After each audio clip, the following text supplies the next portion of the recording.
छत्तीसगढ़ के मुख्यमंत्री भूपेश बघेल जी इस वक्त हमारे साथ जुड़ चुके हैं, उनसे हम सीधे बातचीत करते हैं। बहुत बहुत स्वागत है न्यूज नेशन पर भूपेश बघेल जी आपका।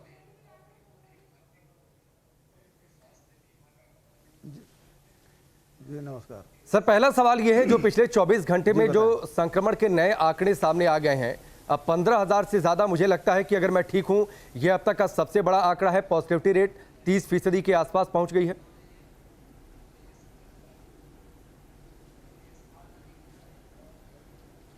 बिल्कुल ठीक कह रहे हैं आप। 29.5% ये आंकड़े हैं। यदि आप देखेंगे तो मार्च के प्रथम सप्ताह में 1% था, फिर दूसरे सप्ताह में 1.6% हुआ, तीसरे सप्ताह में 2.8 हुआ और आखिरी सप्ताह में 8.5। लेकिन अप्रैल महीने में जो आंकड़े हैं वो बढ़ा है, 29.5% हुआ है। दूसरी तरफ आप देखेंगे कि हमारी जो टेस्टिंग है, जो मार्च में जनवरी महीने में केवल 22,000 हम लोग टेस्टिंग कर रहे थे, फरवरी में 21,000 टेस्टिंग हो रहा था, मार्च में बढ़ के 30,000 हुआ और अप्रैल में जाके 13 अप्रैल 2021 के आप देखेंगे 53,000 लोगों के टेस्टिंग कर रहे हैं। तो टेस्टिंग हमने बढ़ाई है और इस कारण से संक्रमण भी का आंकड़ा बढ़ा हुआ दिखाई दे रहा है। और बहुत सारे राज्य हैं जो हमसे बहुत 2 गुना और 3 गुना जिनकी जनसंख्या है, वहाँ भी कि 53,000 54,000 टेस्टिंग नहीं हो रही, जबकि छत्तीसगढ़ में किया जा रहा है। दूसरी तरफ वैक्सीनेशन आप देखेंगे कि वैक्सीनेशन में अभी तक के हम लोगों ने जो हेल्थ वर्कर है उसे 88% लगा दिया है, दूसरा डोज 58% हो चुका है और फ्रंट लाइन वर्कर है उसमें 84% लोगों को वैक्सीनेशन हुआ, सेकंड डोज है 48%। और खासकर जो नौजवान हैं जो 45 साल से 60 साल की उम्र के हैं, उसमें भी आप देखेंगे वो आंकड़े हो गए 61%। तो कुल मिला के अभी तक के 2,80,00,000 की जो जनसंख्या है उसमें हम लोगों ने 44,66,000 लोगों का वैक्सीनेशन कर दिया है।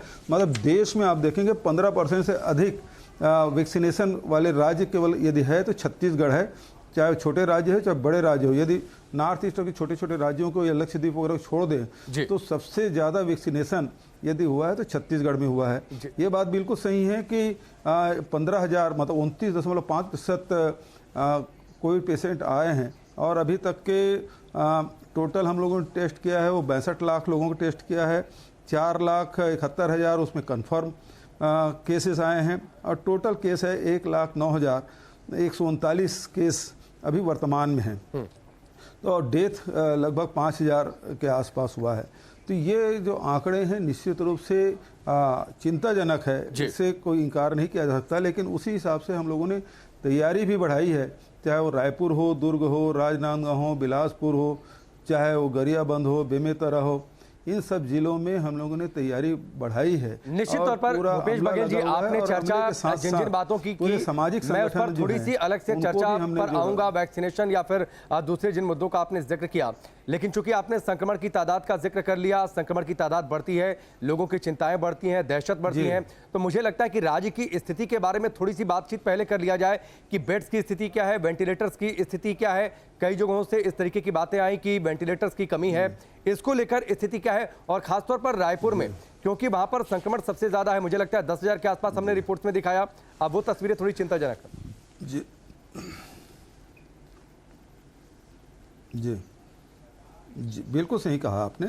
और लगातार हम लोगों ने इसमें, चाहे अब शासकीय तौर पे आप डेडिकेटेड कोविड अस्पताल के लिए जो बेड है आईसीयू वो 484 है, एचडीयू के 469 है और निजी कोविड अस्पतालों में और शासकीय मिला के 832 आईसीयू और 381 एचडीयू है और कुल ऑक्सीजन युक्त बेड की संख्या लगभग 2,500 से अधिक है।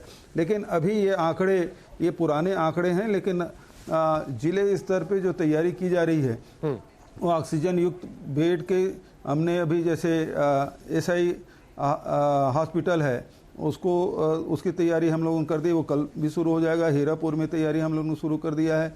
अभी इंडोर स्टेडियम में भी हम लोगों ने कोविड केयर सेंटर की शुरुआत की है। उसी प्रकार से दुर्ग में भी किया जा रहा है और हर जगह में इस प्रकार से ऑक्सीजन युक्त जो बेड है उसको बढ़ाने की लगातार और दिन रात युद्ध स्तर पे तैयारी चल रही है। जी कुछ जगहों पर छोटे जिलों में भूपेश बघेल जी संक्रमण बहुत तेजी से फैला। मैं बेमेतरा की बातचीत कर लूं या फिर उसके आसपास की जो जगहें हैं, आखिरकार इन जगहों पर संक्रमण इतना ज्यादा कैसे हो गया?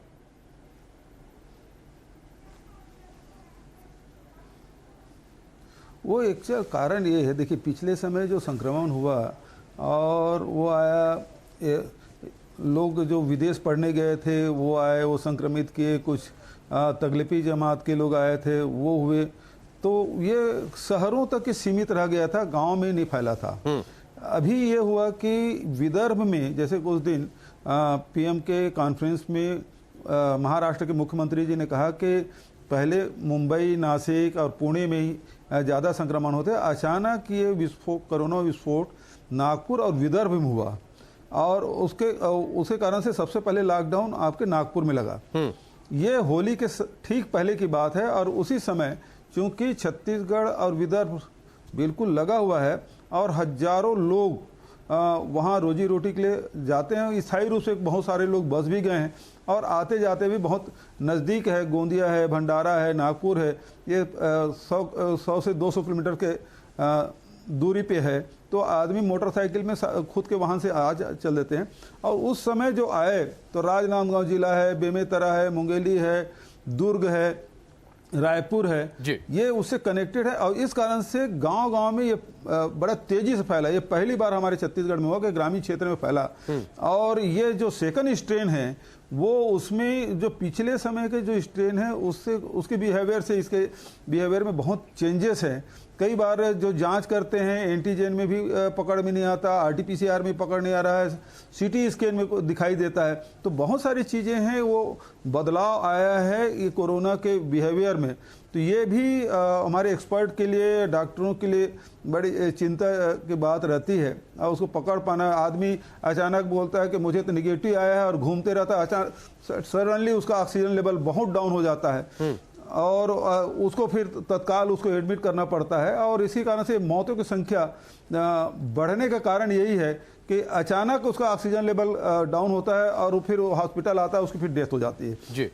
दूसरा एक और इसमें जो चेंजेस दिखाई दे रहा है स्ट्रेन में वो ये है कि पहले जो बुजुर्ग थे या फिर जिनको और बहुत सारी बीमारियां थी उन लोगों को ये परेशानी होती थी, लेकिन ये पहली बार ये देखने में आया कि नौजवान जो लड़के हैं, लड़के लड़कियां, वो इससे प्रभावित हो रहे हैं और छोटे बच्चे भी संक्रमित हो रहे हैं कोरोना से। और इसमें नौजवान लड़के जिसके कोई बीमारी नहीं है वो भी अचानक वो संक्रमित होता है। थोड़ी सी चिंताजनक है भूपेश बघेल जी, जो बच्चे संक्रमित, इसीलिए हमने प्रधानमंत्री जी से मांग की थी, जो बच्चे संक्रमित हो रहे हैं जिनका आप जिक्र कर रहे हैं वो थोड़ी सी चिंताजनक है। मैं एक तस्वीर इसीलिए प्रधानमंत्री जी से कहा जो 45, हाँ जी, हाँ, इसीलिए मैंने ये कहा कि ये 18 साल की उम्र को भी वैक्सीनेशन, उसको वैक्सीन का डोज मिलना चाहिए। 45 साल के जो उम्र है उसको घटा के 18 साल कम से कम किया जाना चाहिए ताकि हमारे 70% जो आबादी है, इस पर मैं आपसे बातचीत करता हूं, वैक्सीनेशन पर थोड़ा सा अलग से मैं भूपेश बघेल जी चर्चा करता हूं। एक आंकड़ा मैं जरा आपको दिखा देता हूं और उस पर भी मैं आपकी टिप्पणी लेना चाहूंगा।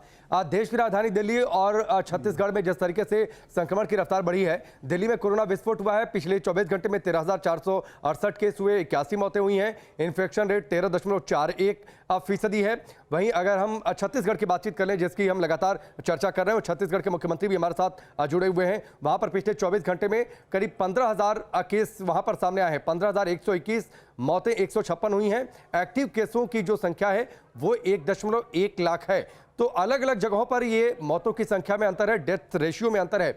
आप भूपेश बघेल जी ये आंकड़ा आपने देखा होगा, मेरा सवाल सिर्फ इतना सा है कि करीब करीब बहुत ज्यादा का अंतर नहीं है, 1000 के आसपास का अंतर है दिल्ली में जो संक्रमण हुआ और छत्तीसगढ़ में डेथ रेशियो में फर्क है, ये वजह क्या हो सकती है इसके पीछे?